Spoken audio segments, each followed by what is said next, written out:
Good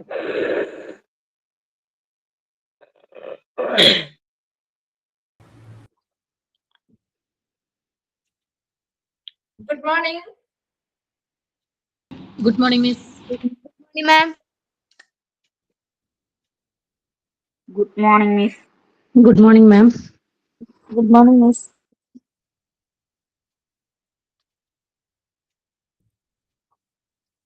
Okay, നമ്മൾ ഇന്നലെ medical Good record morning, ma'am. ചെയ്തു അല്ലേ? മെഡിക്കൽ റെക്കോർഡ്സ് എന്ന് പറഞ്ഞ ചാപ്റ്റർ അല്ലേ സ്റ്റാർട്ട് ചെയ്തേ? Good morning. വായിച്ചു നോക്കിയിരുന്നോ? ഫസ്റ്റ് ഭാഗം ക്ലിയർ ആണോ?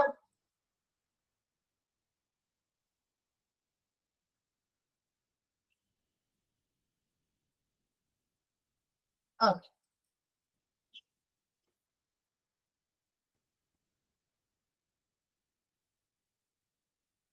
ശരി, അപ്പൊ നമ്മൾ നെക്സ്റ്റിലേക്ക് പോവാണ് കേട്ടോ. അപ്പൊ ആദ്യത്തെ ഭാഗം നമ്മൾ ഓൾറെഡി കഴിഞ്ഞ ക്ലാസ്സിൽ നല്ല രീതിയിൽ തന്നെ പറഞ്ഞിട്ടുണ്ടായിരുന്നു. അപ്പൊ നിങ്ങൾ വായിച്ചിട്ട് ഓക്കെ ക്ലിയർ ആണ് എന്നാണ് പറയുന്നത്. അപ്പൊ അങ്ങനെയാണെങ്കിൽ പിന്നെ ഡൗട്ട്സും കാര്യങ്ങളും ഒന്നുമില്ലല്ലോ. പിന്നെ നമ്മൾ ജസ്റ്റ് ഇനി അത് പറഞ്ഞ് കുറെ സമയമൊന്നും കളയുന്നില്ല. Next standards for medical record services. ഇച്ചിരി ലെങ്തി ചാപ്റ്റർ ആണ് കേട്ടോ. അപ്പൊ അതുകൊണ്ട് തന്നെ നമ്മൾ ഒത്തിരി സമയമൊന്നും കളയാതെ നമുക്ക് വേഗം പോവാം. അപ്പൊ standards for medical record services. അപ്പൊ ഒരു മെഡിക്കൽ റെക്കോർഡ് സർവീസുമായി ബന്ധപ്പെട്ട ഉള്ള സ്റ്റാൻഡേർഡ്സ് അല്ലെങ്കിൽ മാനദണ്ഡങ്ങൾ നോക്കിയേ. Standards are normally a measure set by an expert authority as the rule for measuring quantity or quality. ഒരു സ്റ്റാൻഡേർഡ് എന്ന് പറഞ്ഞാൽ ശരിക്കും എന്താണ് ക്വാളിറ്റിയെയോ ക്വാണ്ടിറ്റിയെയോ മെഷർ ചെയ്യുന്നതിന് വേണ്ടി അല്ലെ? ക്വാളിറ്റിയെയോ ക്വാണ്ടിറ്റിയെയോ മെഷർ ചെയ്യുന്നതിന് വേണ്ടി അല്ലെങ്കിൽ അളക്കുന്നതിന് വേണ്ടിയിട്ട് എക്സ്പേർട്ട് അതോറിറ്റി, ഒരു വിദഗ്ധ അതോറിറ്റി നിയമപരമായിട്ട് സെറ്റ് ചെയ്തിട്ടുള്ള ഒരു മെഷറാണ് ശരിക്കും സ്റ്റാൻഡേർഡ് എന്ന് പറയുന്നത്. ശരിയല്ലേ? ഒരു സ്ഥാപനത്തിൽ എന്തും ആയിക്കോട്ടെ, അവരുടെ ആ ഒരു പ്രോസസ്സിലെ അവർ ചെയ്യുന്ന ഓരോ ആക്ടിവിറ്റിയിലെ ക്വാളിറ്റി എത്രത്തോളം ഉണ്ട്, ക്വാണ്ടിറ്റി എത്രത്തോളം ഉണ്ട് എന്ന് നമുക്ക് മനസ്സിലാക്കണം. അതിനു വേണ്ടിയിട്ട് ഒരു എക്സ്പേർട്ട് അതോറിറ്റി, ഒരു വിദഗ്ധ അതോറിറ്റി നിയമപരമായി നിശ്ചയിച്ചിട്ടുള്ള റൂള് അല്ലെങ്കിൽ ഒരു മെഷർ അല്ലെങ്കിൽ അളവിനെയാണ് നമ്മൾ സ്റ്റാൻഡേർഡ് എന്ന് പറയുന്നത്. ആ സ്റ്റാൻഡേർഡ് പ്രകാരം അല്ലെങ്കിൽ ആ ഒരു മെഷർ പ്രകാരം നമുക്ക് ആ ഒരു പ്രോസസ്സിന്റെ അല്ലെങ്കിൽ ഇപ്പൊ ഒരു ഹോസ്പിറ്റലിലാണെങ്കിൽ എന്തെങ്കിലും ഒരു പ്രക്രിയയുടെ ക്വാളിറ്റി എത്രത്തോളം ഉണ്ട്, അതിന്റെ ക്വാണ്ടിറ്റി എത്രത്തോളം ഉണ്ട് നമുക്ക് എന്ത് ചെയ്യാൻ പറ്റും? മെഷർ ചെയ്യാനായിട്ട് സാധിക്കും. അപ്പൊ അതിനു വേണ്ടി അങ്ങനെ ക്വാണ്ടിറ്റി അല്ലെങ്കിൽ ക്വാളിറ്റി മെഷർ ചെയ്യുന്നതിന് വേണ്ടിയിട്ട് ഒരു വിദഗ്ധ അതോറിറ്റി നിയമപരമായി നിശ്ചയിച്ചിട്ടുള്ള അളവാണ് എന്തെന്ന് പറയുന്നത്? സ്റ്റാൻഡേർഡ് എന്ന് പറയുന്നത്. അണ്ടർലൈൻ ചെയ്തിട്ട് ചോദിക്കാറുണ്ട്. Then accordance with the standard is normally a condition of licensing, accreditation or payment of service. അപ്പൊ ഈ ഒരു സ്റ്റാൻഡേർഡ് പ്രകാരം ഇപ്പൊ നമുക്കറിയാം സ്റ്റാൻഡേർഡിന് അനുസൃതമായിട്ടാണ് നമ്മൾ പറയാ ലൈസൻസിങ് അല്ലെ? ഈ സ്റ്റാൻഡേർഡ്സ് പാലിക്കുമ്പോഴാണ് നമുക്ക് ഓരോന്നിനും ലൈസൻസുകൾ കിട്ടുന്നത്. ശരിയല്ലേ? ഏത് അതോറിറ്റി ആണെങ്കിലും പറഞ്ഞിരിക്കുന്ന ആ സ്റ്റാൻഡേർഡ് പാലിക്കുമ്പോൾ നമുക്ക് ലൈസൻസ് കിട്ടും, അക്രഡിറ്റേഷൻ കിട്ടും. ശരിയല്ലേ? അക്രഡിറ്റേഷൻ കിട്ടും. നമ്മൾ ക്വാളിറ്റി അഷ്വറൻസ് നാബിൽ പഠിച്ചിട്ടുണ്ടാവും അല്ലെ? സ്റ്റാൻഡേർഡ്സ് പാലിക്കുമ്പോഴാണ് അവർക്ക് അക്രഡിറ്റേഷനും കിട്ടുന്നത്, ലൈസൻസ് കിട്ടുന്നത്. അതോടൊപ്പം തന്നെ പേയ്മെന്റ് ഓഫ് സർവീസും കിട്ടുന്നത്. ശരിയല്ലേ?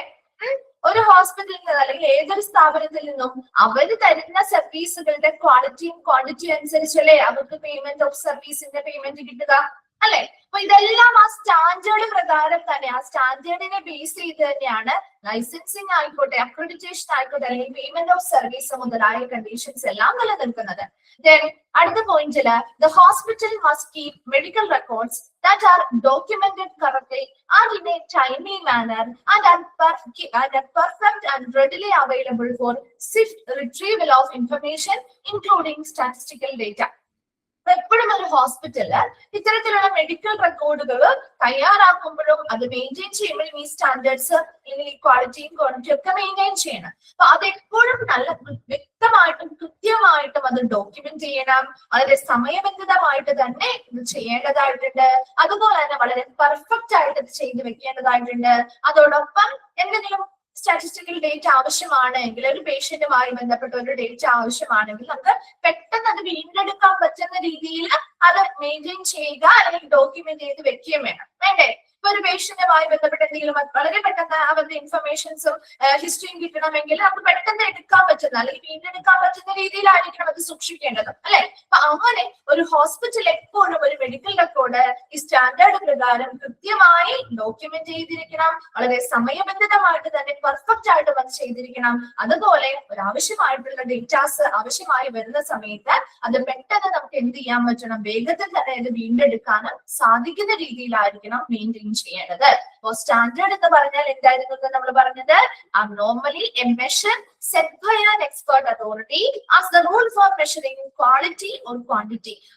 ഒരു വസ്തുവിന്റെ ആയിക്കോട്ടെ, ഒരു പ്രോസസ്സിന്റെ ആയിക്കോട്ടെ, ക്വാണ്ടിറ്റിയും അല്ലെങ്കിൽ ക്വാളിറ്റിയോ മെഷർ ചെയ്യുന്നതിന് അല്ലെങ്കിൽ അളക്കുന്നതിന് വേണ്ടി ഒരു വിദഗ്ധ അതോറിറ്റി നിയമപരമായി നിശ്ചയിച്ചിട്ടുള്ള അളവിനെയാണ് നമ്മൾ സ്റ്റാൻഡേർഡ് എന്ന് പറയുന്നത്. ഈ സ്റ്റാൻഡേർഡുമായി ബന്ധപ്പെട്ടാണ് നമുക്ക് ലൈസൻസിങ്, അക്രഡിറ്റേഷൻ, അതുപോലെ തന്നെ പേയ്മെന്റ് ഓഫ് സർവീസുകളൊക്കെ ഇതിനെ ആശ്രയിച്ച് തന്നെയാണ് ഇരിക്കുന്നത്. ഇനി ഒരു ഹോസ്പിറ്റൽ ആവുമ്പോൾ ഈ മെഡിക്കൽ റെക്കോർഡ്സ് എല്ലാം ഈ സ്റ്റാൻഡേർഡ് പ്രകാരം തന്നെയായിരിക്കണം കീപ്പ് ചെയ്യേണ്ടത്. അത് വളരെ കറക്റ്റ് ആയിട്ട് ഡോക്യുമെന്റ് ചെയ്തിരിക്കണം, വളരെ ടൈംലി മാനറിൽ, വളരെ സമയബന്ധിതമായിട്ട് തന്നെ നമ്മൾ ഡോക്യുമെന്റ് ചെയ്തിരിക്കണം, പെർഫെക്റ്റ് ആയിട്ട് ചെയ്തിരിക്കണം. അതുപോലെ തന്നെ ഡേറ്റാസ് ആവശ്യമായി വരുന്ന സമയത്ത് സ്വിഫ്റ്റ് റിട്രീവൽ, വേഗത്തിൽ തന്നെ അത് വീണ്ടെടുക്കാൻ സാധിക്കുന്ന രീതിയിലായിരിക്കണം അത് കീപ്പ് ചെയ്യേണ്ടത്. ക്ലിയർ ആണോ? ഓക്കെ ആണോ? അത് മനസ്സിലായോ? ഓക്കെ, ശരി. Next, the inpatient medical record must include at least the following. ഒരു ഇൻപേഷ്യന്റ് മെഡിക്കൽ റെക്കോർഡില് ഈ താഴെ പറയുന്ന അറ്റ്ലീസ്റ്റ് കുറഞ്ഞത് ഈ താഴെ പറയുന്ന കാര്യങ്ങളെങ്കിലും അറ്റ്ലീസ്റ്റ് ഉണ്ടായിരിക്കണം. അപ്പൊ ഇത്രയും കാര്യങ്ങളെങ്കിലും മിനിമം ഒരു ഇൻപേഷ്യന്റിന്റെ മെഡിക്കൽ റെക്കോർഡിൽ ഉൾപ്പെടുത്തേണ്ടവയാണ്. ക്ലിയർ അല്ലേ? അപ്പൊ അറ്റ്ലീസ്റ്റ് ഇത്രയും കാര്യങ്ങളെങ്കിലും ഒരു ഇൻപേഷ്യന്റ് മെഡിക്കൽ റെക്കോർഡിൽ ഉണ്ടായിരിക്കണം. അപ്പൊ എന്തൊക്കെയാന്ന് നോക്കാം. First one, absolute and correct identification data വേണ്ടേ? ഈ ഒരു മെഡിക്കൽ റെക്കോർഡ് ആരുടെയാണ്, ഏത് വ്യക്തിയുടെയാണ്? വളരെ കൃത്യമായിട്ട് സമ്പൂർണ്ണമായിട്ട് ഒരു കംപ്ലീറ്റ് ആയിട്ട്, അതെ, ഒരു കംപ്ലീറ്റ് ആയിട്ട് ഒരു പൂർണ്ണമായിട്ടും ശരിയായിട്ടുള്ളതുമായിട്ടുള്ള തിരിച്ചറിയൽ രേഖ ഉണ്ടായിരിക്കണം. ശരിയല്ലേ? ഇത് ഇന്ന പേഷ്യന്റ് ആണ്, ആ പേഷ്യന്റിന്റെ അഡ്രസ്, അതെ, ഐഡന്റിഫിക്കേഷനുമായി ബന്ധപ്പെട്ട മറ്റ് ഡീറ്റെയിൽസ്, ഫോൺ നമ്പേഴ്സ് മുതലായിട്ടുള്ള കാര്യങ്ങൾ. അപ്പൊ ഇത് ഇന്നൊരു പേഷ്യന്റ് ആണ് എന്ന് നമുക്ക് ആ ഒരു റെക്കോർഡ് എടുത്ത് നോക്കും. അത് ഇന്ന പേഷ്യന്റ് ആണ് കൃത്യമായിട്ട് ഐഡന്റിഫൈ ചെയ്യാൻ പറ്റുന്ന രീതിയിൽ പൂർണ്ണമായിട്ടും കൃത്യമായിട്ടുമുള്ള തിരിച്ചറിയൽ രേഖ ആ ഒരു മെഡിക്കൽ റെക്കോർഡിൽ ഉണ്ടായിരിക്കണം. രണ്ടാമത്തത് എ ഡീറ്റെയിൽഡ്, അതെ, അറിയാൻ പറ്റണം. A detailed medical history completed within the first 24 hours of admission to inpatient service. അത് അണ്ടർലൈൻ ചെയ്തിട്ടുണ്ടോ? ചോദിക്കാറുള്ള ക്വസ്റ്റ്യൻ ആണ്. ഒരു ഇൻപേഷ്യന്റ് സർവീസിലേക്ക് ഈ പേഷ്യന്റ് അഡ്മിഷൻ എടുത്ത് within the first 24 hours, admission എടുത്തത് മുതലുള്ള ആദ്യത്തെ 24 മണിക്കൂറിനുള്ളിൽ ഒരു ഡീറ്റെയിൽഡ് ആയിട്ടുള്ള മെഡിക്കൽ ഹിസ്റ്ററി പൂർത്തിയാക്കിയിരിക്കണം. മനസ്സിലാവുന്നോ? അപ്പൊ അവരുടെ ഒരു ഡീറ്റെയിൽഡ് ആയിട്ടുള്ള മെഡിക്കൽ ഹിസ്റ്ററി അത് ഉണ്ടായിരിക്കണം എന്നാ പറയുന്നത്. ഏതില്? ഇവരുടെ മെഡിക്കൽ റെക്കോർഡിൽ ഉണ്ടായിരിക്കണം. അത് എപ്പോ പൂർത്തിയാക്കിയിരിക്കണം എന്നാ പറഞ്ഞത്? പേഷ്യന്റ് വന്നു കഴിഞ്ഞ കുറെ ദിവസം കഴിഞ്ഞിട്ടാണോ വേണ്ടേ? അല്ല, ആ ടൈം നിങ്ങൾ നോക്കണോട്ടോ. അത് ചോദിക്കാറുള്ള ക്വസ്റ്റ്യൻ ആണ്. First 24 hours of admission to inpatient service. അവരെ ഒരു ഇൻപേഷ്യന്റ് സർവീസിലേക്ക് അഡ്മിഷൻ എടുത്തിട്ടുണ്ടെങ്കിൽ അവിടെ മുതലുള്ള ഫസ്റ്റ് 24 hours ഒരു ഡീറ്റെയിൽഡ് മെഡിക്കൽ ഹിസ്റ്ററി പൂർത്തിയാക്കിയിരിക്കണം. അതിന്റെ ഇൻഫർമേഷൻസ് അല്ലെങ്കിൽ റെക്കോർഡ് ഈ ഒരു മെഡിക്കൽ റെക്കോർഡിന്റെ കൂടെ ആ ഡോക്യുമെന്റ്സ് വെക്കുകയും വേണം. ക്ലിയർ ആണോ? ആ അവേഴ്സ് എപ്പോഴും ചോദിക്കാറുള്ള ക്വസ്റ്റ്യൻ ആണ് കേട്ടോ. പോയിന്റ് വൈസ് ആയിട്ട് നിങ്ങൾ വിട്ടുപോകരുത്. അടുത്ത ക്വസ്റ്റ്യനും ഇതുപോലെ തന്നെ ചോദിക്കാവുന്ന ഒരു ക്വസ്റ്റ്യൻ ആണ്. A physician assessment completed within the first 24 hours of admission to inpatient service. അപ്പൊ ഇവിടെ രണ്ടിലും ആദ്യത്തെ 24 മണിക്കൂറിനുള്ളിൽ, അതായത് ഒരു ഇൻപേഷ്യന്റ് സർവീസിലേക്ക് ഒരു പേഷ്യന്റിനെ അഡ്മിഷൻ എടുത്തു കഴിഞ്ഞാൽ ആദ്യത്തെ 24 മണിക്കൂറിനുള്ളിൽ എന്തൊക്കെ കാര്യങ്ങൾ ചെയ്യണം എന്ന് പറഞ്ഞ രണ്ട് കാര്യം പറയുന്നുണ്ട്. ഒന്നാമത്തേത് എന്താ പറഞ്ഞേ? ഫസ്റ്റ് വൺ എന്താ പറഞ്ഞേ?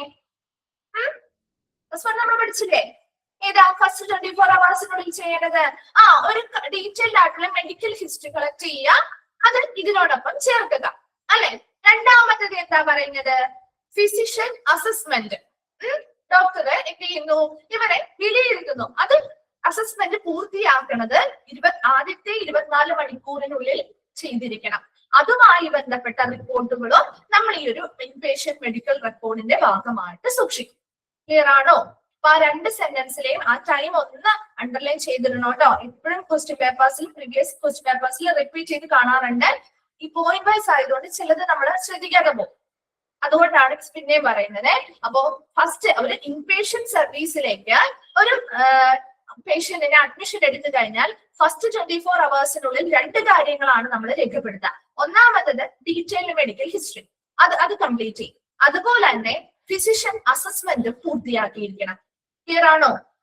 3 പോയിന്റ്സാ പറഞ്ഞത്. അതോടൊപ്പം ഒരു പൂർത്തിയായിട്ടുള്ള ഒരു കംപ്ലീറ്റ് ആയിട്ടുള്ള അബ്സല്യൂട്ട് കറക്റ്റ് ആയിട്ടുള്ള ഐഡന്റിഫിക്കേഷൻ ഡേറ്റയും വേണം. ഓക്കെ ആണല്ലോ? ദെൻ ഫോർത്ത് വൺ ആണ് proof of appropriate informed concern. എന്താ? ഓൾറെഡി ഒരു അഡ്മിഷൻ എടുക്കുമ്പോൾ തന്നെ അത്യാവശ്യം അവരുമായി ബന്ധപ്പെട്ട് ഇൻഫർമേഷൻസ് കൊടുത്ത് അനുയോജ്യമായിട്ടുള്ള കൺസേൺസ് വാങ്ങിക്കും അല്ലെ. ഇന്ന ട്രീറ്റ്മെന്റ് തുടങ്ങുന്നതിന് മുൻപ് അല്ലെ സമ്മതം വാങ്ങും അല്ലെ. ഇന്ന ട്രീറ്റ്മെന്റോ അല്ലെങ്കിൽ പ്രൊസീജിയേഴ്സോ കാര്യങ്ങളോ ഒക്കെ സ്റ്റാർട്ട് ചെയ്യാൻ പോകുന്നുണ്ടെങ്കിൽ ഓൾറെഡി അവരിൽ നിന്ന് കൺസേൺ സൈൻ ചെയ്യുക. അത് എങ്ങനെയാണ്? ഇൻഫോംഡ് കൺസേൺ ആണ് അല്ലെ. കൺസേൺ അല്ലേ?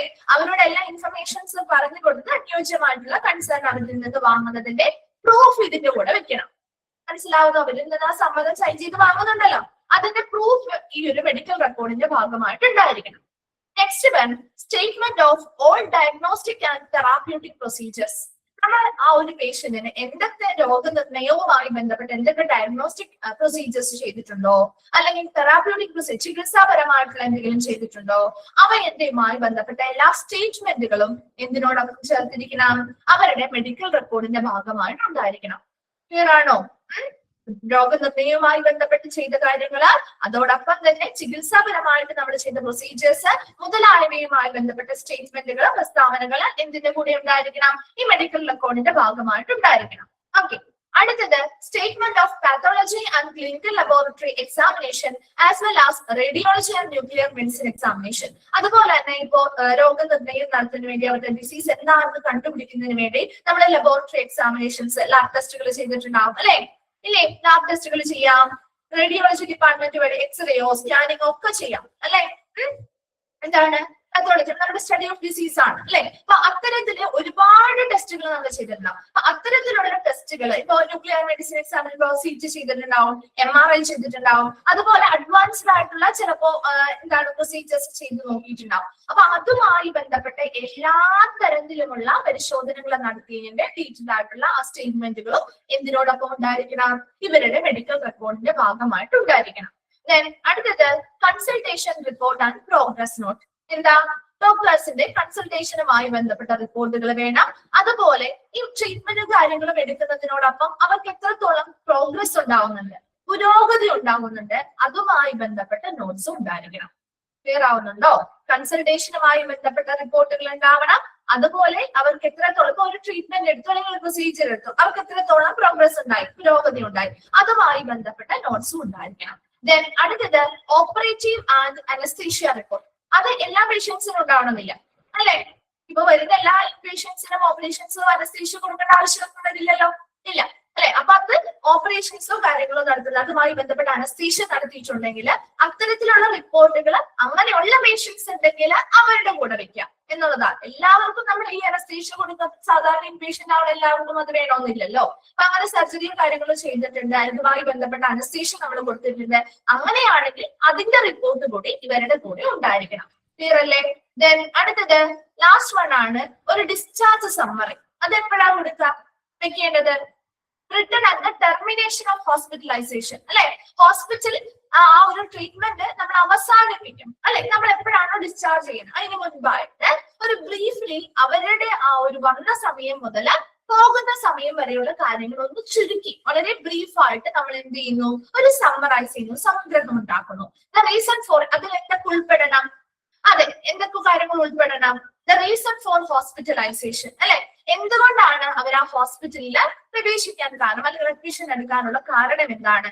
അതുപോലെ തന്നെ അവിടെ നമ്മൾ ഹോസ്പിറ്റലിൽ വെച്ച് എന്തൊക്കെ ഇമ്പോർട്ടന്റ് ഫൈൻഡിങ്സ് അല്ലെങ്കിൽ കണ്ടെത്തലുകൾ നമുക്ക് നടത്തിയിട്ടുണ്ട്, എന്തൊക്കെ പ്രൊസീജിയേഴ്സ് നമ്മൾ കൊടുത്തിട്ടുണ്ട്, എന്തൊക്കെ ട്രീറ്റ്മെന്റുകൾ നമ്മൾ പ്രൊവൈഡ് ചെയ്തിട്ടുണ്ട്, and the condition of the patient on discharge ചെയ്യുന്ന സമയത്തെ പേഷ്യന്റിന്റെ കണ്ടീഷൻ എന്താണ്, അഡ്മിഷൻ എടുത്ത സമയത്തുള്ള പേഷ്യന്റിന്റെ കണ്ടീഷൻ എന്താണ്, അങ്ങനെ സ്പെസിഫിക് ആയിട്ടുള്ള അതുപോലെ തന്നെ ഡിസ്ചാർജ് ചെയ്ത് പോകുന്ന സമയത്ത് ഡോക്ടേഴ്സ് നമ്മളോട് ചില ഇൻസ്ട്രക്ഷൻസ് ഒക്കെ തരാറുണ്ട് അല്ലെ, തരാറില്ലേ? വീട്ടിൽ പോയിരുന്നാലും ഇത്ര ദിവസം നിങ്ങൾ ഇത്ര പോലെ ഇന്ന പോലെ കറക്റ്റ് ആയിട്ട് ഫോളോ ചെയ്യണം പറയാറില്ലേ? അപ്പൊ അങ്ങനെയുള്ള സ്പെഷ്യൽ ഇൻസ്ട്രക്ഷൻസോ കാര്യങ്ങളോ ഒക്കെ പേഷ്യൻസിനും ഫാമിലിക്കും കൊടുത്തിട്ടുണ്ടെങ്കിൽ അതും അപ്പോൾ ഉൾപ്പെടുത്തി ഒരു ബ്രീഫ് ആയിട്ടുള്ള ഒരു സമ്മറി കൂടി എന്തിന്റെ കൂടെ ഉൾപ്പെടുത്തിയിരിക്കണം?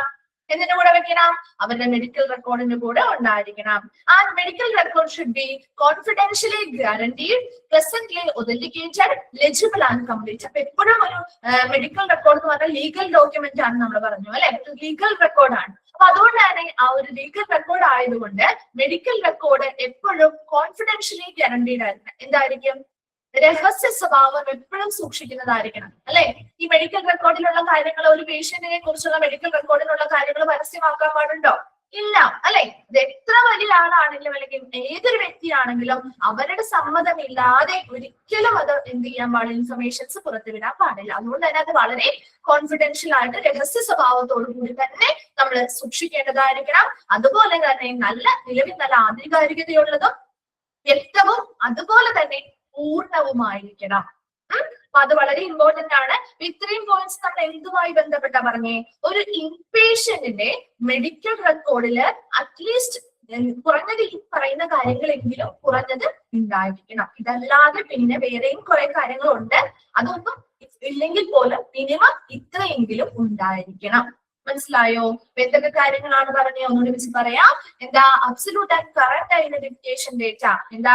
ഒരു പേഷ്യന്റിനെ തിരിച്ചറിയുന്നതിന് വേണ്ടിയിട്ടുള്ള പൂർണ്ണമായിട്ടുള്ള കൃത്യമായിട്ടുള്ള രേഖകൾ ഉണ്ടായിരിക്കണം. അതുപോലെ തന്നെ ഫസ്റ്റ് അവർ ഇൻപേഷ്യന്റ് സർവീസിലേക്ക് അഡ്മിഷൻ എടുത്തതിന് ശേഷമുള്ള ആദ്യത്തെ 24 മണിക്കൂറിനുള്ളിൽ എന്ത് കംപ്ലീറ്റ് ചെയ്യണം എന്നാ പറഞ്ഞത്? Detailed medical history പൂർത്തിയാക്കിയിരിക്കണം.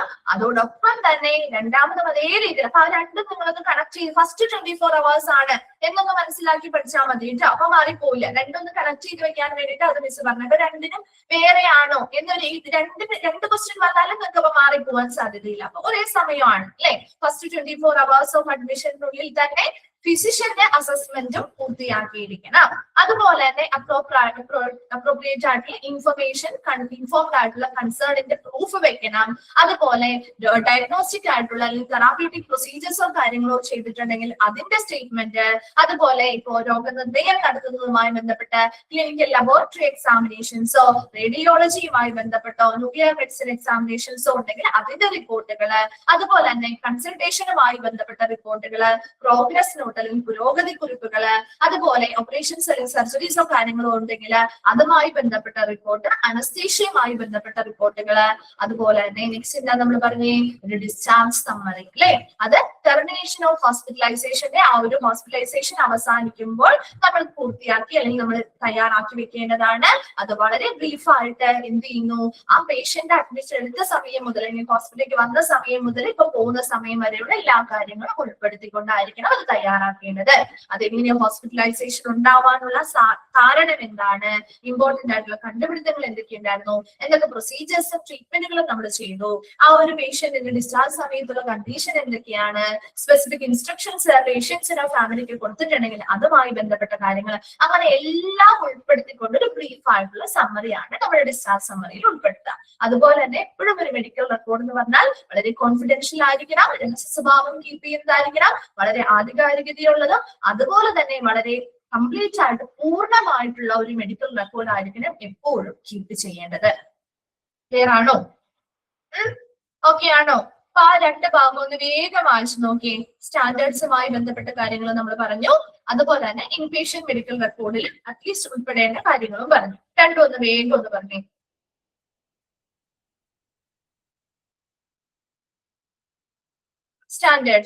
സ്റ്റാൻഡേർഡ്സിൽ ഒന്നുമില്ല. സ്റ്റാൻഡേർഡ്സ് എന്താണെന്ന് പറയുന്നുണ്ട്. ഒരു സ്റ്റാൻഡേർഡ് എന്ന് പറഞ്ഞാല് ഒരു ക്വാളിറ്റിയെയോ ക്വാണ്ടിറ്റിയെയോ നമുക്ക് മെഷർ ചെയ്യുന്നതിന് വേണ്ടി ഒരു എക്സ്പേർട്ട് അതോറിറ്റി, ഒരു വിദഗ്ധ അതോറിറ്റി നിയമപരമായി എന്താ സെറ്റ് ചെയ്തിട്ടുള്ള അല്ലെങ്കിൽ എന്താണ് നിശ്ചയിച്ചിട്ടുള്ള ഒരു അളവിനെയാണ് നമ്മൾ സ്റ്റാൻഡേർഡ് എന്ന് പറയുന്നത്. അതിന്റെ അടിസ്ഥാനത്തിലാണ് നമുക്ക് ആ ഒരു കണ്ടീഷൻ അടിസ്ഥാനത്തിലാണ് നമുക്ക് ലൈസൻസുകൾ കിട്ടുന്നത്, അക്രഡിറ്റേഷൻ ലഭ്യമാവുന്നത്, അല്ലെങ്കിൽ നമ്മൾ കൊടുക്കുന്ന സർവീസിനുള്ള പേയ്മെന്റുകളും കിട്ടുന്നത്. അതുപോലെ തന്നെ ഒരു മെഡിക്കൽ റെക്കോർഡ് എന്ന് പറയുമ്പോൾ, ഒരു ഹോസ്പിറ്റലിലെ മെഡിക്കൽ റെക്കോർഡ് എന്ന് പറയുമ്പോൾ എപ്പോഴും വളരെ കൃത്യമായിട്ടും സമയബന്ധിതമായിട്ടും അത് എന്ത് ചെയ്യണം, ഡോക്യുമെന്റ് ചെയ്യേണ്ടതുണ്ട്. അതുപോലെ തന്നെ വളരെ പെർഫെക്റ്റ് ആയിരിക്കണം. ഏത് സമയത്തും നമുക്ക് ഡേറ്റാസ് അവൈലബിൾ ആക്കണം, അല്ലെങ്കിൽ ആവശ്യമായി വന്നാലും അത് വളരെ പെട്ടെന്ന് തന്നെ വീണ്ടെടുക്കാൻ സാധിക്കുന്നതുമായിരിക്കണം. ക്ലിയർ ആണ്?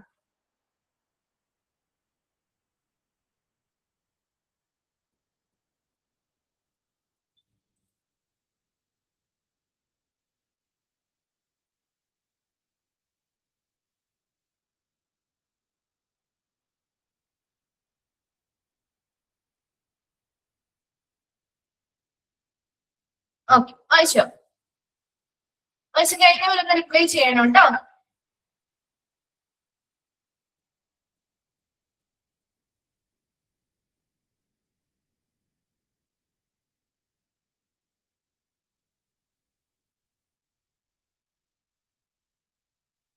ഓക്കെ, ശരി. ക്ലിയർ അല്ലേ? ഓക്കെ അല്ലേ? ഓക്കെ, ശരി. നെക്സ്റ്റ്,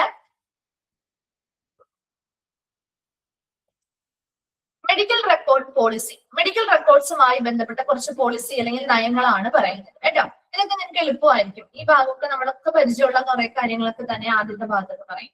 ഫസ്റ്റ് വൺ ആണ് രജിസ്ട്രേഷൻ സിസ്റ്റം. രജിസ്ട്രേഷൻ സിസ്റ്റം എങ്ങനെയാണുള്ളത്? ഒരു central registration system with 24 hours service should preferably be kept for all out patient and in patient. സാധാരണ എല്ലാ ഹോസ്പിറ്റൽസും നമ്മൾ വെക്കുന്നതാണ് 24 hours ഓഫ് രജിസ്ട്രേഷൻ. ഒരു സെൻട്രൽ രജിസ്ട്രേഷൻ സിസ്റ്റം ഉണ്ടായിരിക്കും. അത് ഇൻപേഷ്യൻസിനായിട്ടും ഔട്ട് പേഷ്യൻസിന് ഒരുപോലെ നമുക്ക് യൂസ് ചെയ്യാൻ പറ്റുന്ന രീതിയിൽ ഒരു സെൻട്രൽ രജിസ്ട്രേഷൻ സിസ്റ്റം 24 hours പ്രവർത്തിക്കുന്നുണ്ടായിരിക്കും. അപ്പൊ അതൊന്ന് ആ ടൈം ഒന്ന് നോക്കണം. 24 മണിക്കൂർ പ്രവർത്തിക്കുന്ന ഒരു സെൻട്രൽ രജിസ്ട്രേഷൻ സിസ്റ്റം ആണ് ഹോസ്പിറ്റലിൽ ഫോർ ആർക്കൊക്കെ വേണ്ടി എല്ലാ ഇൻപേഷ്യൻസിനും ഔട്ട് പേഷ്യൻസിനും വേണ്ടിയിട്ട് ഒരു 24 hours സെൻട്രൽ രജിസ്ട്രേഷൻ സംവിധാനം. നമ്മുടെ രാത്രി നൈറ്റിലൊക്കെ നമ്മൾ ഹോസ്പിറ്റലിൽ പോകേണ്ടി വന്നാലും അവിടെ രജിസ്റ്റർ ചെയ്യുന്നില്ലേ? അതിനുശേഷം അല്ല അവർ ബാക്കി പ്രൊസീജിയേഴ്സും കാര്യങ്ങളും ചെയ്യാം അല്ലെ? അല്ലാതെ നാളെ ആവട്ടെ നാളെ വന്ന് രജിസ്റ്റർ ചെയ്യാനൊന്നും പറയില്ലല്ലോ. അപ്പൊ അതുകൊണ്ട് തന്നെ 24 hours ഒരു central registration system hospital out പേഷ്യൻസിനും ഇൻപേഷ്യൻസിനും വേണ്ടിയിട്ടുണ്ടായിരിക്കും. ആ ഈച്ച് പേഷ്യന്റ് ഇനി നമ്മളിങ്ങനെ രജിസ്റ്റർ ചെയ്യുമ്പോഴേ നമുക്ക് അവിടെ നിന്ന് എന്തെങ്കിലും ഒരു നമ്പർ തരുമോ? ഒരു എപ്പോഴും നമ്മളൊരു പ്രാവശ്യം ഒരു ഹോസ്പിറ്റലിൽ രജിസ്റ്റർ ചെയ്യുമ്പോൾ ഒരു റെക്കോർഡ് നമുക്ക് വേണ്ടി അവിടെ ക്രിയേറ്റ് ചെയ്യുന്നുണ്ട്. ശരിയല്ലേ? ഒരു യൂണിറ്റ് റെക്കോർഡ്, 1 യൂണിറ്റ് റെക്കോർഡ്. അതുപോലെ തന്നെ ഒരു പെർമനന്റ് നമ്പറും നമുക്ക് തരും അല്ലെ? മറ്റാർക്കും ഇല്ലാത്തൊരു യൂണിക് ആയിട്ടുള്ള ഒരു പെർമനന്റ് നമ്പർ നമുക്ക് തരില്ലേ? അത് നമ്മുടെ റെക്കോർഡാണ്. ആ നമ്പർ നമുക്ക് മാത്രമുള്ളത് അല്ലെ? അപ്പൊ അതുപോലെ ഓരോ പേഷ്യൻസും അവിടെ രജിസ്റ്റർ ചെയ്യുമ്പോൾ we'll have 1 unit record and 1 permanent number used for all episode of care. പിന്നീട് നമ്മൾ ആ ഹോസ്പിറ്റലിലേക്ക് പോകുമ്പോൾ ഇതേ നമ്പർ യൂസ് ചെയ്ത് തന്നെയല്ലേ നമ്മുടെ മെഡിക്കൽ റെക്കോർഡ് റിട്രീവ് ചെയ്തെടുക്കുന്നത് അല്ലെ? ഈ നമ്പർ തന്നെയല്ലേ നമ്മൾ യൂസ് ചെയ്യാം. നമ്മളോട് ചോദിക്കും അല്ലെ, ഇവിടെ ഓൾറെഡി എന്താണ് രജിസ്റ്റർ ചെയ്തിട്ടുണ്ടോ ചോദിക്കും അല്ലെ? ഡോക്ടേഴ്സിനെ ആരെങ്കിലും കണ്ടിട്ടുണ്ടോ? അപ്പൊ ആ നമ്പർ ഒന്ന് പറയും, ചോദിക്കാറില്ലേ? അപ്പൊ നമ്മൾ കൊടുക്കും അല്ലെ? അപ്പൊ നമ്മുടെ റെക്കോർഡ് എന്ത് ചെയ്യും? അവര് റിട്രീവ് ചെയ്തെടുക്കും. ശരിയല്ലേ? അപ്പൊ അതുകൊണ്ട് തന്നെ ഇപ്പൊ ഓരോ രജിസ്ട്രേഷനും വിളിക്കുമ്പോഴും പറഞ്ഞു കൊടുക്കണം. അപ്പൊ മുൻപേ കാണിച്ചിട്ടുണ്ടോ എന്നൊക്കെ ചോദിക്കും അല്ലെ? അപ്പൊ ഇവിടെ ഓരോ പേഷ്യൻസ് നമ്മൾ രജിസ്റ്റർ ചെയ്യുന്ന സമയത്ത് ഓരോ പേഷ്യൻസിനും ഒരു യൂണിറ്റ് റെക്കോർഡും അതുപോലെ ഒരു പെർമനന്റ് നമ്പറും എന്ത് ചെയ്യുന്നുണ്ട്? പിന്നീടുള്ള ഏതൊരു പരിചരണ എപ്പിസോഡുകളിൽ പിന്നീട് എത്ര പ്രാവശ്യം നമ്മൾ അവിടെ വന്നാലും ഇതേ യൂണിറ്റ് റെക്കോർഡും ഇതേ പെർമനന്റ് നമ്പറും നമുക്ക് യൂസ് ചെയ്യാവുന്നതാണ് അല്ലെ? അപ്പൊ അതൊന്ന് അണ്ടർലൈൻ ചെയ്ത് വെച്ചോട്ടോ. ഇതാണ് 1 യൂണിറ്റ് റെക്കോർഡും 1 പെർമനന്റ് നമ്പറുമാണ് നമുക്ക് തരുന്നത്. അത് ക്ലിയർ അല്ലേ? അത് ഇവിടെ ഒന്ന് മനസ്സിലാക്കി പോയി കഴിഞ്ഞാൽ പിന്നെ ഡൗട്ട് ഒന്നും ഉണ്ടാവില്ല കേട്ടോ. Then അടുത്തത് a separate registration for accident and emergency patient with 24 hours service should also be given. ഇനി ആക്സിഡന്റ് ആൻഡ് എമർജൻസി പേഷ്യൻസ് ഒക്കെയാണ്, കാഷ്വാലിറ്റിയുമായി ബന്ധപ്പെട്ട പേഷ്യൻസ് ആണെങ്കിൽ അവിടെയും ഒരു സെപ്പറേറ്റ് രജിസ്ട്രേഷൻ ഉണ്ടാവും. അവിടെ വരുന്ന പേഷ്യൻസിന് വേണ്ടിയിട്ട് ഒരു 24 hours സർവീസ് തന്നെയായിരിക്കും അവിടെയും. അപ്പൊ ആ സർവീസിന്റെ ടൈമിംഗിൽ വ്യത്യാസമില്ല അല്ലെ? അവിടെയാണെങ്കിലും ഇവിടെയാണെങ്കിലും 24 hours തന്നെയാണ്. അപ്പൊ ഇവിടെ ഒരു ഔട്ട് പേഷ്യൻസിനും ഇൻപേഷ്യൻസിനും വേണ്ടി സെപ്പറേറ്റ് ഒരു സെൻട്രൽ രജിസ്ട്രേഷൻ സിസ്റ്റം ഉണ്ടായിരിക്കും.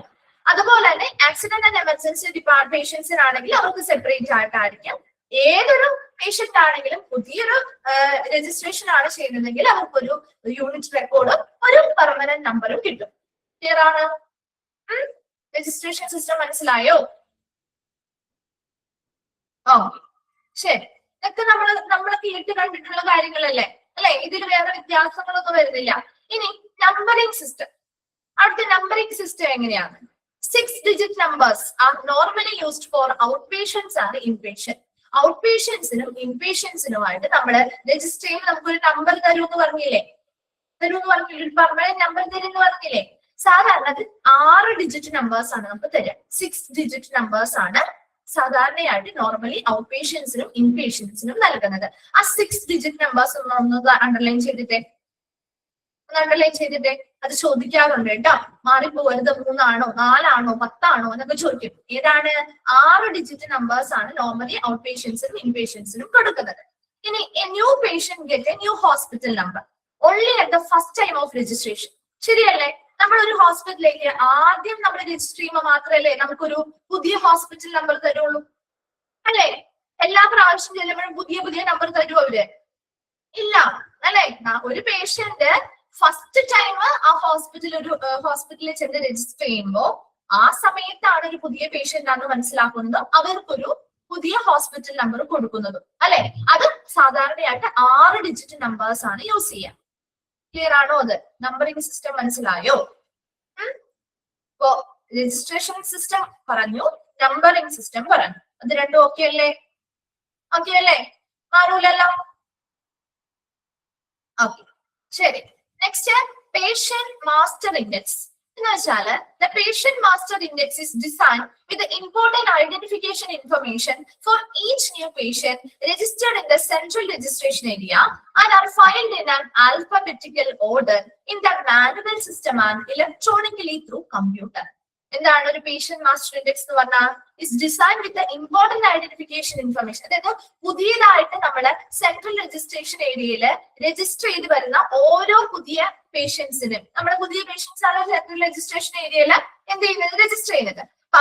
സെൻട്രൽ രജിസ്ട്രേഷൻ ഏരിയയിൽ രജിസ്റ്റർ ചെയ്തിട്ടുള്ള ഓരോ പുതിയ പേഷ്യൻസിനെയും ഐഡന്റിഫൈ ചെയ്യാനുള്ള ഇൻഫർമേഷൻസ് അടങ്ങിയിട്ടുള്ള ഇമ്പോർട്ടന്റ് ഐഡന്റിഫിക്കേഷൻ ഇൻഫർമേഷൻസ് ഉൾപ്പെടുത്തി ഡിസൈൻ ചെയ്തിട്ടുള്ളതാണ് പേഷ്യന്റ് മാസ്റ്റർ ഇൻഡെക്സ് എന്ന് പറയുന്നത്. ഇത് നമ്മൾ ഫയൽ ചെയ്താണ് വെക്കുക. അതായത് ആൽഫബറ്റിക്കൽ ഓർഡറിൽ നമുക്ക് ഈ പറയുന്ന ഫയലുകൾ പെട്ടെന്ന് എടുക്കണമെങ്കിൽ അതെ എന്താണ് ഒരു ആൽഫബറ്റിക്കൽ ഓർഡറിലാണ് നമ്മൾ എടുക്കുക. അപ്പൊ അത് മാനുവൽ ആയിട്ട് നമ്മൾ ഒരു ആൽഫബറ്റിക് ഓർഡറിൽ ചെയ്യും. അതല്ലാതെ ഇലക്ട്രോണിക്കലി ത്രൂ കമ്പ്യൂട്ടർ വഴിയും ചെയ്യാറുണ്ട് ഇല്ലേ? ഇപ്പൊ മിക്ക മുമ്പൊക്കെ ആൽഫബറ്റിക്കൽ ഓർഡറിൽ നമ്മുടെ മാനുവൽ സിസ്റ്റം ആയിരുന്നു. പക്ഷെ ഇപ്പൊ കമ്പ്യൂട്ടർ വൽക്കരിച്ചുകൊണ്ട് 2 രീതിയിലും ചെയ്യാറുണ്ട്. നമ്മൾ ഹോസ്പിറ്റലിൽ ചിലപ്പോൾ കണ്ടിട്ടില്ലേ? അവർ എഴുതി വെക്കും, അതോടൊപ്പം തന്നെ നമുക്ക് കമ്പ്യൂട്ടറിൽ വെച്ച് നമുക്ക് ഡേറ്റ സിസ്റ്റം ആക്കി അതെ ഇലക്ട്രോണിക്കലി നമുക്കത് എന്ത് ചെയ്യാൻ പറ്റും? റിട്രീവ് ചെയ്തെടുക്കാൻ പറ്റുന്ന രീതിയിൽ ആ ഒരു ആൽഫബറ്റിക്കൽ ഓർഡറിൽ എന്ത് ചെയ്യുന്നുണ്ട്? ഫയൽ ചെയ്ത് വെക്കുന്നത്. മാനുവൽ ആയിട്ട് ആൽഫബറ്റിക്കൽ മാനുവൽ സിസ്റ്റത്തിലും ചെയ്യുന്നുണ്ട്, കമ്പ്യൂട്ടറിന്റെ സഹായത്തോടു കൂടി ചെയ്ത് വെക്കുന്നുണ്ട്. ദെൻ അടുത്തത് patient ID and appointment card. നമ്മൾ ഒരു ഹോസ്പിറ്റലിൽ ചെല്ലുമ്പോൾ നമുക്ക് ഒരു പേഷ്യന്റ് ID അല്ലെങ്കിൽ ഒരു അപ്പോയിന്റ്മെന്റ് കാർഡ് തരാറുണ്ടോ? പേഷ്യന്റ് ID കാർഡ് തരാറില്ലേ? ഉണ്ടോ? ഒരു അപ്പോയിന്റ്മെന്റ് കാർഡ് തരാറുണ്ട്. അപ്പൊ അത് ആർക്ക് വേണ്ടി? അത് ആർക്ക് തരിക? പുതിയ പേഷ്യന്റിന് അല്ലെ? പുതിയതായിട്ട് രജിസ്റ്റർ ചെയ്യുന്ന പേഷ്യന്റിനല്ലേ ആ കാർഡ് കൊടുക്കുന്നത് അല്ലെ? പുതിയതായിട്ട് രജിസ്റ്റർ ചെയ്യുന്ന new patient registered for outpatient or inpatient service should be given an identification card അല്ലെ? അപ്പൊ അതിൽ ആ പേഷ്യന്റിന്റെ ആ ഒരു നമ്പർ ഉണ്ടാവും, പെർമനന്റ് നമ്പർ ഉണ്ടാവും, അവരുടെ പേര്, ഡീറ്റെയിൽസ് മുതലായ കാര്യങ്ങളൊക്കെ ഉണ്ടാവും അല്ലെ? അപ്പൊ അത്തരത്തില് ഒരു പേഷ്യന്റിന് ഐഡന്റിഫിക്കേഷൻ ഡേറ്റ അല്ലെങ്കിൽ ഒരു ഐഡന്റിഫിക്കേഷൻ കാർഡ് എപ്പോഴാണ് കൊടുക്കുന്നത്? ഒരു പേഷ്യന്റ് പുതിയതായിട്ട് ഒരു പുതിയ പേഷ്യന്റ് ഔട്ട് പേഷ്യന്റ് സർവീസിന് വേണ്ടിയോ അല്ലെങ്കിൽ ഇൻപേഷ്യന്റ് സർവീസിന് വേണ്ടിയോ രജിസ്റ്റർ ചെയ്യുമ്പോൾ അവർക്കൊരു ഐഡന്റിഫിക്കേഷൻ കാർഡ് കൊടുക്കുന്നു. ക്ലിയർ അല്ലേ? ഇതൊക്കെ നമുക്ക് അറിയാവുന്ന കാര്യങ്ങളാണ്. നമ്മളൊരു ഹോസ്പിറ്റലിൽ പോകുമ്പോൾ സ്വാഭാവികമായിട്ടും കാണുന്ന കേൾക്കുന്ന അല്ലെങ്കിൽ നമുക്ക് തരുന്ന കാര്യങ്ങളൊക്കെ തന്നെയാണ്. അടുത്തത് അപ്പോയിന്റ്മെന്റ് സിസ്റ്റം. എങ്ങനെയാണ് ഒരു അപ്പോയിന്റ്മെന്റ് സിസ്റ്റം? അപ്പോയിന്റ്മെന്റ് സിസ്റ്റം ഉണ്ടോ ഹോസ്പിറ്റലില്? ഉണ്ടോ? അപ്പോയിന്റ്മെന്റ് എടുക്കാതെ ഡോക്ടേഴ്സിനെ കാണാൻ പറ്റോ?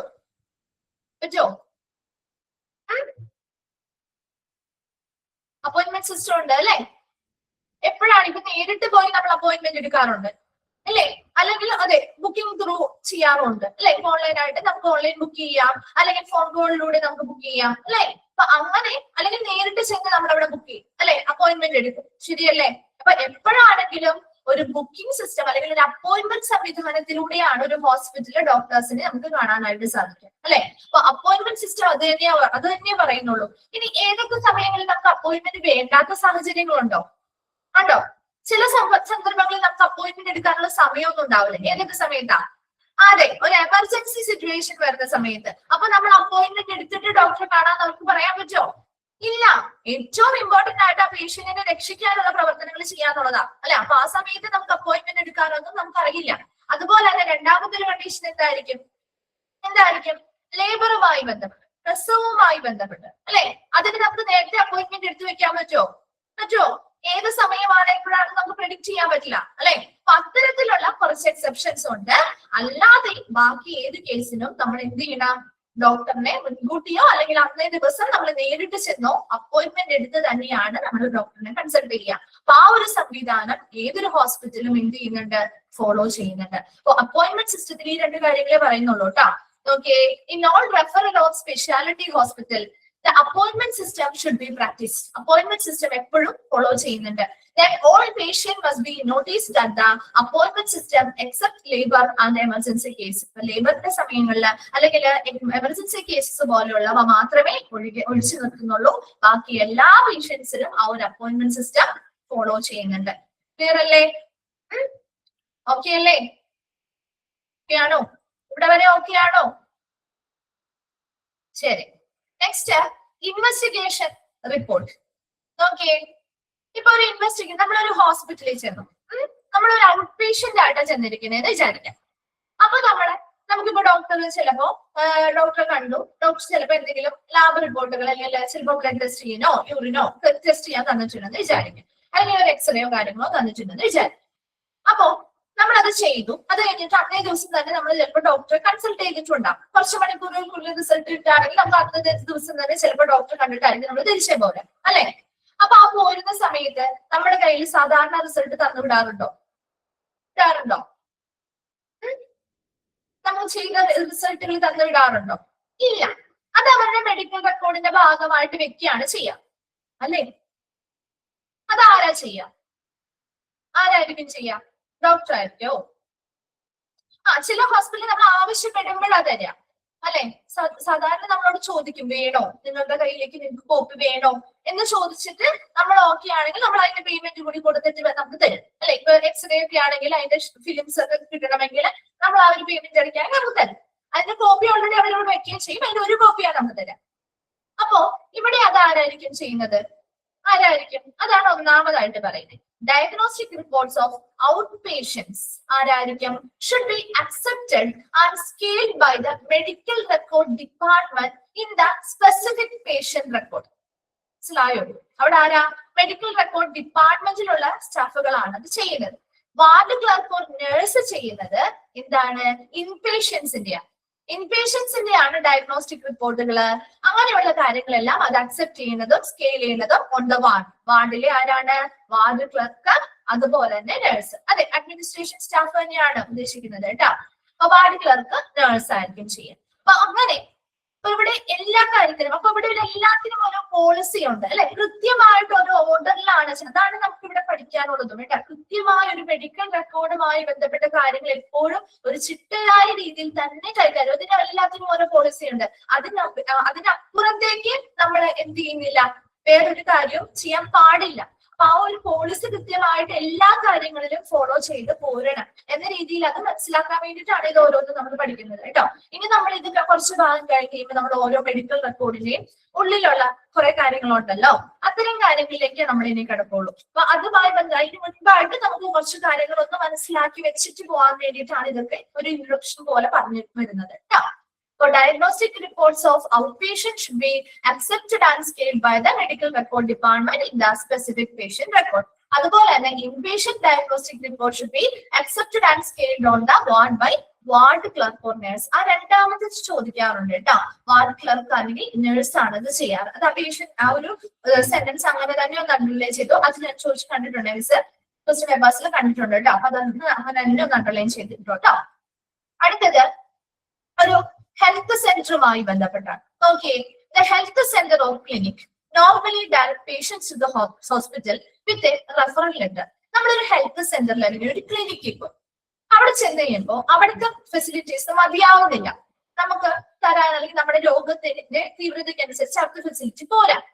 അപ്പൊ നമ്മളെ എന്ത് ചെയ്യും? അവര് റെഫർ ചെയ്ത് ഒരു ഹോസ്പിറ്റലിൽ റെഫറൽ ലെറ്റർ തരും അല്ലെ, ഇന്ന ഹോസ്പിറ്റലിലേക്കുള്ള റെഫറൽ ലെറ്റർ തരില്ലേ?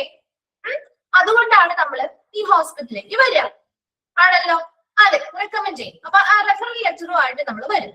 അപ്പൊ അങ്ങനെ ഒരു ഹോസ്പിറ്റൽ അല്ലെങ്കിൽ ഒരു ഹെൽത്ത് സെന്ററിൽ ഒരു ക്ലിയർ ആയിട്ടുള്ള ഒരു റെഫറൻസ് സംവിധാനം വേണം. അത് വേണം എന്നാണ് ഇവിടെ പറയുന്നത്. അത്തരത്തിലുള്ള റെഫറൽ സംവിധാനം വേണം.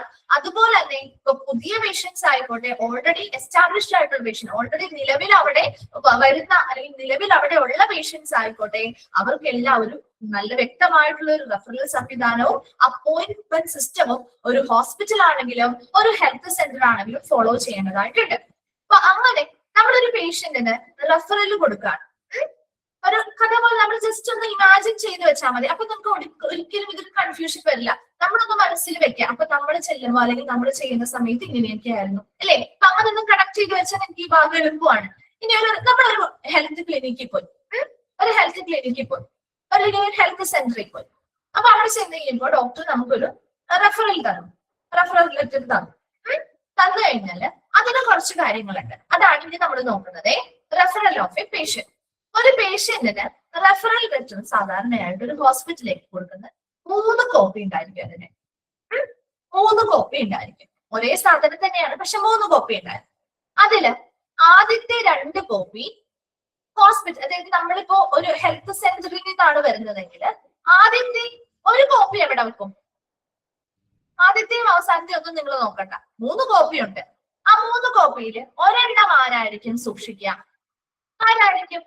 ആ റെഫർ ചെയ്യുന്ന ആ ഹെൽത്ത് സെന്റർ സൂക്ഷിക്കും. ആ റെഫർ ചെയ്യുന്ന ഹെൽത്ത് സെന്റർ സൂക്ഷിക്കും. അവിടെ നിന്നാണല്ലോ നമ്മൾ വിടുന്നേ അല്ലെ. അപ്പൊ ആ 3 കോപ്പിയിൽ ഒരെണ്ണം ആ ഹെൽത്ത് സെന്റർ സൂക്ഷിക്കും. അങ്ങനെ മനസ്സിലാക്കിയാൽ മതി. ഫസ്റ്റ് 2, രണ്ടാമത്തെ കോപ്പി അല്ലെങ്കിൽ ഫസ്റ്റ് 2 കോപ്പി എന്നൊന്നുമില്ല. 3 എണ്ണം ഒന്ന് തന്നെ. അപ്പൊ അതിൽ ഒരെണ്ണം ആ ഒരു ഹെൽത്ത് സെന്റർ സൂക്ഷിക്കും.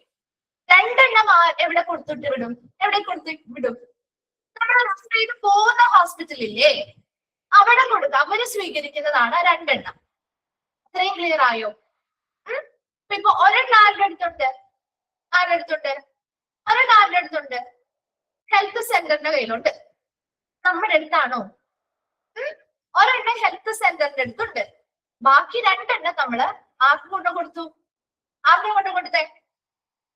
ബാക്കി 2 എണ്ണം ആർക്ക് കൊണ്ട് കൊടുത്തു?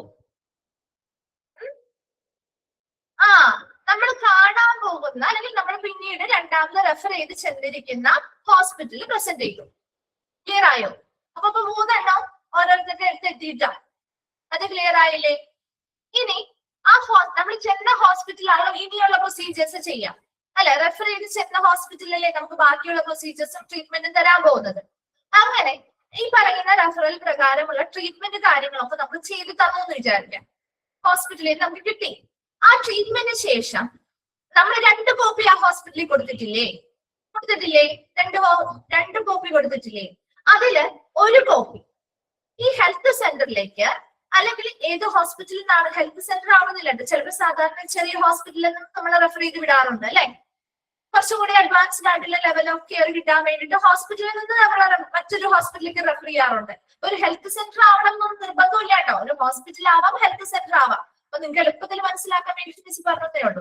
അവിടെ ആ 2 കോപ്പിയില് നമുക്ക് ട്രീറ്റ്മെന്റും കാര്യങ്ങളൊക്കെ കംപ്ലീറ്റ് ആയതിനു ശേഷം ഈ 2 കോപ്പി അവിടെ നമ്മൾ കൊടുത്തിട്ടില്ലേ, അതിൽ 1 കോപ്പി ഈ ഹെൽത്ത് സെന്റർ അല്ലെങ്കിൽ ഹോസ്പിറ്റൽ ആരാണ് നമ്മൾ റെഫർ ചെയ്തത് അവിടേക്ക് തിരികെ അയക്കും. മനസ്സിലായോ?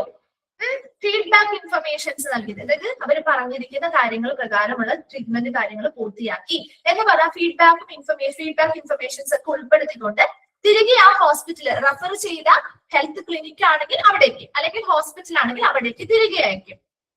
മനസ്സിലാവുന്നുണ്ടോ? ഇനി ഈ ഹോസ്പിറ്റലിൽ പിന്നെ പറഞ്ഞല്ലേ ഉള്ളൂ അല്ലേ? ഒരെണ്ണമല്ലേ ഉള്ളൂ. കൺഫ്യൂഷൻ ആവുന്നുണ്ടോ?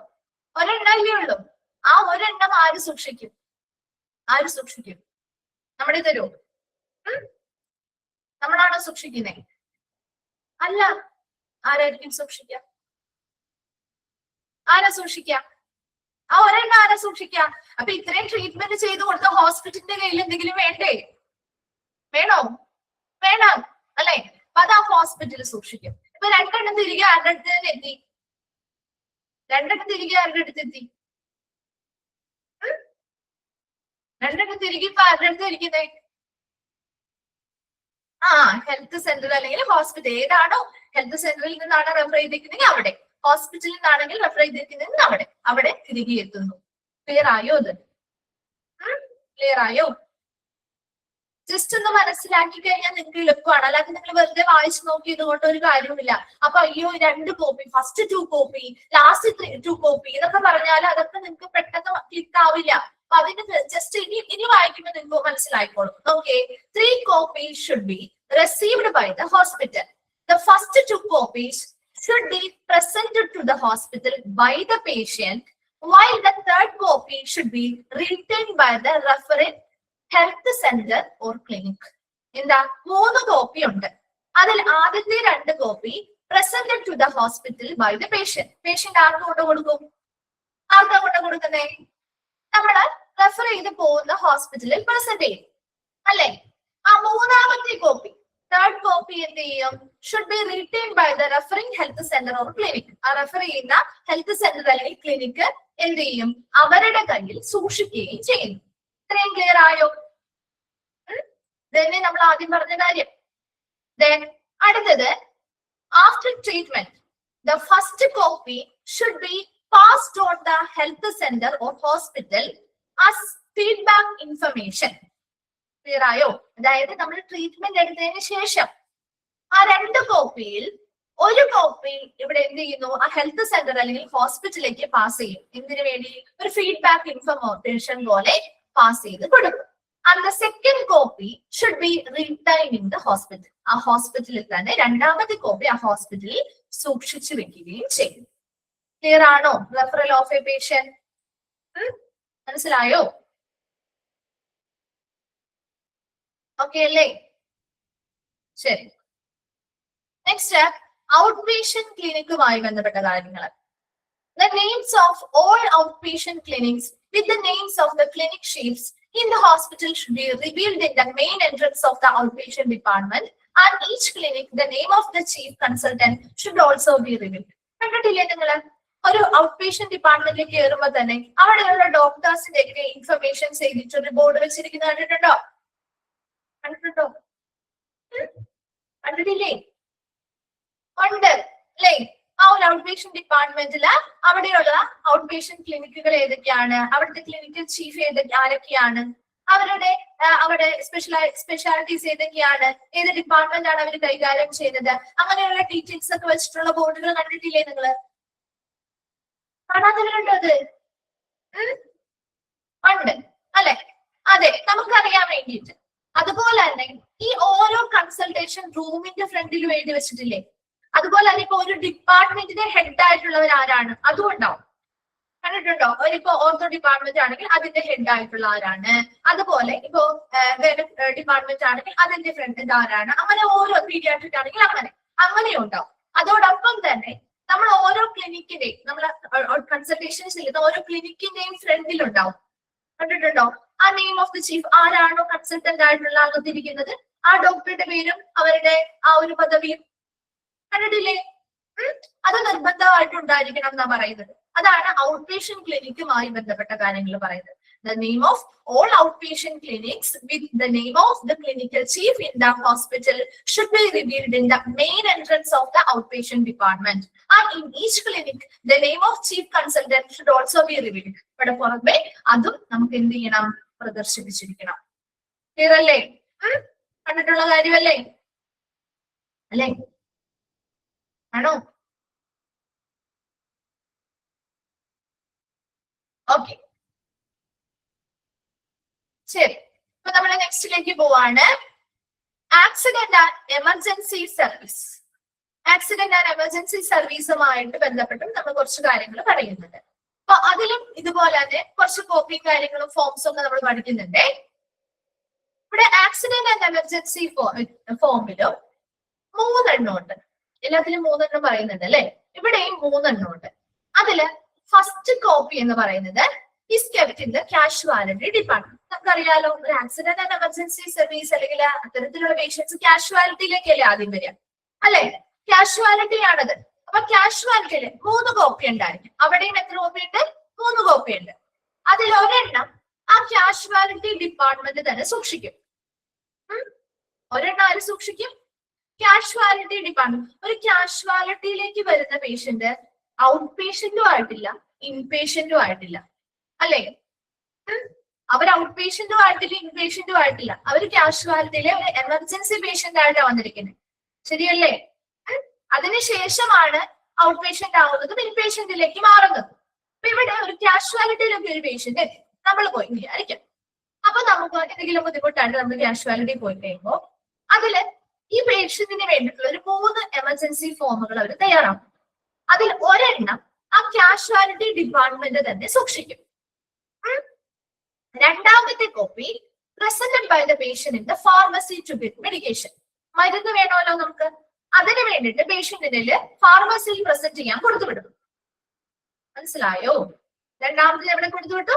ഫാർമസിയിൽ പ്രസന്റ് ചെയ്ത് മെഡിസിൻസ് വാങ്ങാൻ വേണ്ടിയിട്ട് കൊടുത്തുവിട്ടു. മൂന്നാമത്തെ കോപ്പി ആര് സൂക്ഷിക്കും? ഇവിടെയാണ് മാറ്റം. മൂന്നാമത്തെ കോപ്പി ആര് സൂക്ഷിക്കും?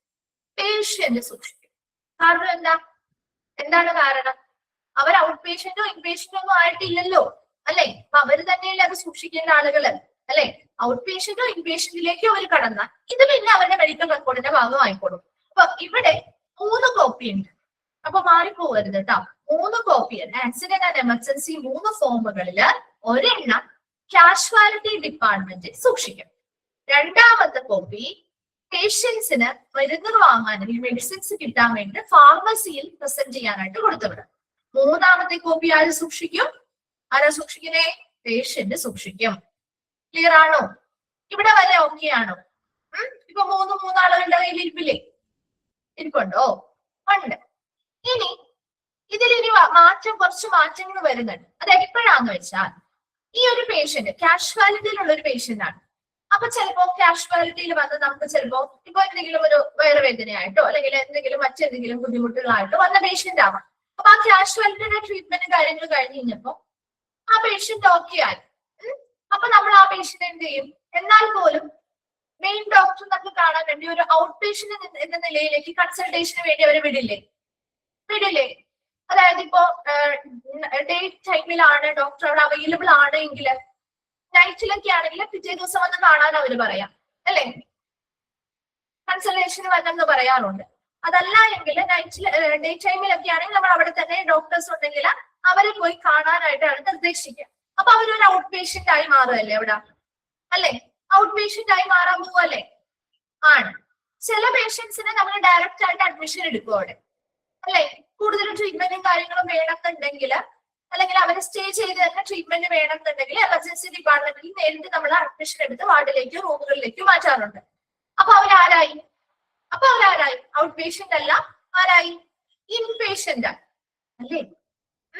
അപ്പോ ഈ കാഷ്വാലിറ്റിയിൽ നിന്ന് ഒരു പേഷ്യന്റ് ഔട്ട് പേഷ്യന്റ് ആയി മാറിയാലോ അല്ലെങ്കിൽ ഇൻപേഷ്യന്റ് ആയിക്കോട്ടെ, രണ്ടും ആയിക്കോട്ടെ, ഔട്ട് പേഷ്യന്റോ ഇൻപേഷ്യന്റ് സർവീസിലേക്കോ ഒരു അഡ്മിഷൻ എടുത്തിട്ടുണ്ടെങ്കിൽ പിന്നീട് ഈ കോപ്പീസ് വെക്കുന്നതിൽ കുറച്ച് വ്യത്യാസങ്ങളുണ്ട്. അതാണ് ഇനി അടുത്തത് പറയുന്നത്. Second and third copy. Second and third copy എന്ന് പറയുമ്പോൾ ഇത് ഏതൊക്കെ വരും? കാഷ്വാലിറ്റി ഡിപ്പാർട്ട്മെന്റിൽ ഇരിക്കുന്ന കോപ്പിക്ക് ഒരു മാറ്റവും വരില്ല. അത് മാത്രം നിങ്ങൾ മനസ്സിലാക്കാം. കാഷ്വാലിറ്റി ഡിപ്പാർട്ട്മെന്റിൽ അവർ കൊടുത്ത ട്രീറ്റ്മെന്റിന് അവർക്ക് തെളിവ് വേണ്ടേ അല്ലെ? അതുകൊണ്ട് തന്നെ അവരത് അനക്കൂല, അത് അവരുടെ അവിടെ തന്നെ വെക്കും. ബാക്കി രണ്ടെണ്ണം ഏതാ? ഫാർമസിയിൽ കൊടുത്തതും പേഷ്യന്റിന്റെ കയ്യിലുള്ളതും അല്ലെ? അതല്ലേ സെക്കൻഡ് ആൻഡ് തേർഡ് കോപ്പി എന്ന് പറയുന്നേ അല്ലെ? ആ രണ്ടെണ്ണത്തിലാണ് മാറ്റം വരുന്നത്. അപ്പൊ ഇവിടെ ഫാർമസിയിൽ കൊടുത്തതാണെങ്കിലും the second and third copy become part of the patient main file. എപ്പോഴാ മെയിൻ ഫയലിന്റെ ഭാഗമാവുക? പേഷ്യന്റിന്റെ മെയിൻ ഫയലിന്റെ ഭാഗമാവുന്നത് അവരൊരു ഔട്ട് പേഷ്യന്റോ ഇൻപേഷ്യന്റോ ആയിട്ട് അഡ്മിഷൻ എടുക്കുമ്പോൾ. മനസ്സിലാവുന്നുണ്ടോ? കാഷ്വാലിറ്റിയിൽ നിന്ന് അവർ ഔട്ട് പേഷ്യന്റോ ഇൻപേഷ്യന്റോ ആയി അഡ്മിഷൻ എടുക്കുമ്പോൾ അത് അവരുടെ പേഷ്യന്റിന്റെ എന്ത് ചെയ്യുന്നു, ആ മെഡിക്കൽ റെക്കോർഡിന്റെ ഭാഗമായി, പേഷ്യന്റ് ഫയലിന്റെ ഭാഗമായി മാറുന്നു. ക്ലിയർ ആണോ? ക്ലിയർ ആണോ? ഇനി ആ ഫസ്റ്റ് കോപ്പി അപ്പോഴും അവിടെ തന്നെയാണ് കേട്ടോ. കാഷ്വാലിറ്റി ഡിപ്പാർട്ട്മെന്റിൽ തന്നെയാണ് ഫസ്റ്റ് കോപ്പി ഇരിക്കുക. അതിനൊരു മാറ്റവും വരുന്നില്ല. ക്ലിയർ ആയോ? ഓക്കെ ആണോ? ഇവിടെ വരെ ഒന്ന് നോക്കിയിട്ട് ബാക്കി ഭാഗം പറയും. ഓക്കെ, അപ്പൊ നോക്കിയേ. Of the 3 accident and emergency form, the first copy is kept in the casualty department. The second copy is presented by the patient in the pharmacy to get medication. And the third copy is kept by the patient. Okay, alle avade? Okay alle? Nammal paranja karyangal thaneyalle? Okay. Then അടുത്തത് the second and third copy, അതായത് ഫാർമസിയിൽ കൊടുക്കുന്നതും പേഷ്യന്റിന്റെ കയ്യിൽ സൂക്ഷിക്കുന്നതും, become part of the main patient file if this patient is admitted to either an outpatient or an inpatient service. ഇതാണ് അവർ inpatient അല്ലെങ്കിൽ out patient സർവീസിലേക്കോ admitted ആവുന്ന സമയത്ത് അത് അവരുടെ മെയിൻ പേഷ്യന്റ് ഫയലിന്റെ ഭാഗമായിട്ട് മാറുന്നു. The first copy is retained in the casualty department. ആദ്യത്തെ കോപ്പി അവിടെ തന്നെ ആയിരിക്കുള്ളൂ, കാഷ്വാലിറ്റി ഡിപ്പാർട്ട്മെന്റ് തന്നെയാണ് സൂക്ഷിക്കുന്നത്. ഓക്കെ ആണോ ഇവിടെ വരെ? നെക്സ്റ്റ് പറയാം. Okay. Then, if a patient has a unit record in the hospital and the casualty medical officer want to inspect the medical record department, should pass on the report to him. ഇപ്പൊ ഒരു കാഷ്വാലിറ്റിയിൽ വന്നിരിക്കുന്ന ഒരു patient ആണ്. ആ പേഷ്യന്റിന് already ഇവിടെ ഒരു unit record ഉണ്ടെന്ന് വിചാരിക്കാം, ഇല്ലേ? ചിലപ്പോ നമ്മൾ അതിന് മുൻപ് ആ ഹോസ്പിറ്റലിൽ കാണിച്ചിട്ടുണ്ടാവും ആ പേഷ്യന്റ്. അപ്പൊ അങ്ങനെ എന്തെങ്കിലും ഒരു യൂണിറ്റ് റെക്കോർഡ് ഒരു പേഷ്യന്റിന് ഓൾറെഡി ആ ഹോസ്പിറ്റൽ ഉണ്ട് എങ്കിൽ അവരൊരു കാഷ്വാലിറ്റിയിലേക്ക് ചെന്ന് അത് പറയാണ്, ഞങ്ങൾക്ക് ഇവിടെ ഓൾറെഡി ഉണ്ട് എന്ന് പറയുമ്പോൾ ആ ഇൻഫർമേഷൻ പ്രകാരം ആ കാഷ്വാലിറ്റി മെഡിക്കൽ ഓഫീസർ എന്ത് ചെയ്യുന്നു, മെഡിക്കൽ റെക്കോർഡ് ഡിപ്പാർട്ട്മെന്റിലേക്ക് എന്ത് ചെയ്യാണ്, ആവശ്യപ്പെടാറുണ്ട്. ആ ഒരു എന്താണ് മെഡിക്കൽ റെക്കോർഡ് തരാനും അത് പരിശോധിക്കാനും ഒക്കെ എന്ത് ചെയ്യാറുണ്ട്, ആവശ്യപ്പെടുന്നതിനനുസരിച്ച് അദ്ദേഹത്തിന് അത് എന്ത് ചെയ്യാം, ലഭ്യമാക്കി നൽകേണ്ടതായിട്ടുണ്ട്. All diagnostic investigation reports of a casualty patient are affixed to the casualty form. ആ ഒരു കാഷ്വാലിറ്റി ഫോമിന്റെ കൂടെ തന്നെ ആ ഒരു കാഷ്വാലിറ്റി ഡിപ്പാർട്ട്മെന്റില് എന്തൊക്കെ കാര്യങ്ങളാണോ അവർക്ക് വേണ്ടി ഡയഗ്നോസ്റ്റിക് ഇൻവെസ്റ്റിഗേഷൻസും റിപ്പോർട്ടുകളും നടത്തിയിരിക്കുന്നത് അതുമായി ബന്ധപ്പെട്ട കാര്യങ്ങൾ എന്ത് ചെയ്യുന്നുണ്ട്, ഫിക്സ് ചെയ്ത് വെക്കുന്നുണ്ട്. അതോടൊപ്പം തന്നെ the reports become part of the main patient file if a patient is referred as either an outpatient or an inpatient. ഇവിടെയും അത് തന്നെ, എന്താ, അവരൊരു ഇൻപേഷ്യന്റോ ഔട്ട് പേഷ്യന്റോ ആയി മാറുകയാണെങ്കിൽ അത് അവരുടെ മെയിൻ പേഷ്യന്റ് ഫയലിന്റെ ഭാഗമായിട്ട് മാറും. ക്ലിയർ ആയോ? ഒരു കാഷ്വാലിറ്റിയിൽ വെച്ച് അവർക്ക് ഒരുപാട് നമ്മള് റിപ്പോർട്ടുകളും ഡയഗ്നോസ്റ്റിക് റിപ്പോർട്ടുകളും ഇൻവെസ്റ്റിഗേഷൻസും ഒക്കെ നടത്തുന്നുണ്ടല്ലോ. അതിന്റെ റിപ്പോർട്ടുകളൊക്കെ ആ കാഷ്വാലിറ്റി ഫോമിന്റെ കൂടെ തന്നെ നമ്മൾ അഫിക്സ് ചെയ്ത് വെക്കും. പക്ഷെ അവരൊരു ഇൻപേഷ്യന്റോ ഔട്ട് പേഷ്യന്റോ എന്ന നിലയിലേക്ക് മാറുമ്പോൾ അത് അവരുടെ മെയിൻ പേഷ്യന്റ് ഫയലിന്റെ ഭാഗമാക്കി ആയിരിക്കും വെക്കുക. ക്ലിയർ ആയോ? ഇത്രയും ഭാഗങ്ങൾ ഓക്കെ ആണോ? ശരിയാണല്ലോ? ദെൻ അടുത്തത് അഡ്മിഷൻ ഓഫീസ്. അതും കൂടി പറയാം. അഡ്മിഷൻ ഓഫീസ് വളരെ എളുപ്പമാണ്. അഡ്മിഷൻ ഓഫീസിൽ the admission office will be in working around the clock. And working around the clock എന്ന് പറഞ്ഞാൽ എന്താ? വർക്കിംഗ് അറൗണ്ട് ദ ക്ലോക്ക് എന്ന് പറഞ്ഞാൽ എന്താ?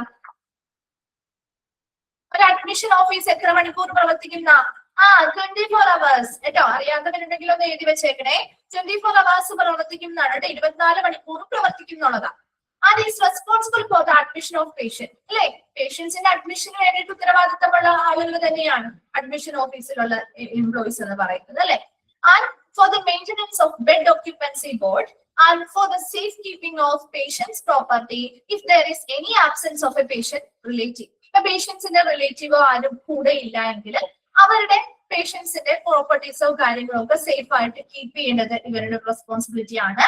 അതുപോലെ തന്നെ ബെഡ് ഓക്യുപ്പൻസി ബോർഡ്, ബെഡുമായി ബന്ധപ്പെട്ട അതിന്റെ യൂട്ടിലൈസേഷൻ, എത്രത്തോളം ബെഡ് ഓക്യുപ്പൈഡ് ആയിട്ടുണ്ട്, അതുപോലെ അതിന്റെ ക്ലീനിനെസ്, മാട്രസുമായി ബന്ധപ്പെട്ട കാര്യം, സൈഡ് റെയിൽസ്, അങ്ങനെയുള്ള കാര്യങ്ങളൊക്കെ കൃത്യമായിട്ടുള്ള റെഗുലർ ആയിട്ടുള്ള ക്ലീനിങ് നടക്കുന്നുണ്ടോ, എത്രത്തോളം ബെഡ്സ് ഓക്യുപ്പൈഡ് ആയിട്ടുണ്ട്, അതിനനുസരിച്ചല്ലേ നമ്മൾ അഡ്മിഷൻ എടുക്കാം, അല്ലേ? പ്രത്യേകിച്ച് ഇപ്പൊ ഒരു അഡ്മിഷൻ എടുക്കുമ്പോൾ നമ്മൾ അവിടെ ബെഡിന്റെ ഓക്യുപ്പൻസി ഒക്കെ നോക്കിയിട്ടല്ലേ അഡ്മിഷൻ എടുക്കുന്നേ. ആണോ?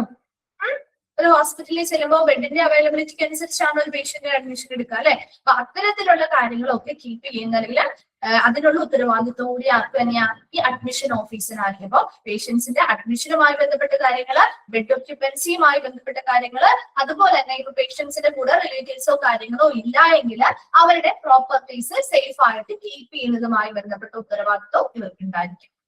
ക്ലിയർ ആണോ? Admission officer. അപ്പൊ അവിടെ വരെ മിസ് ഇന്ന് എടുക്കുന്നുള്ളൂ.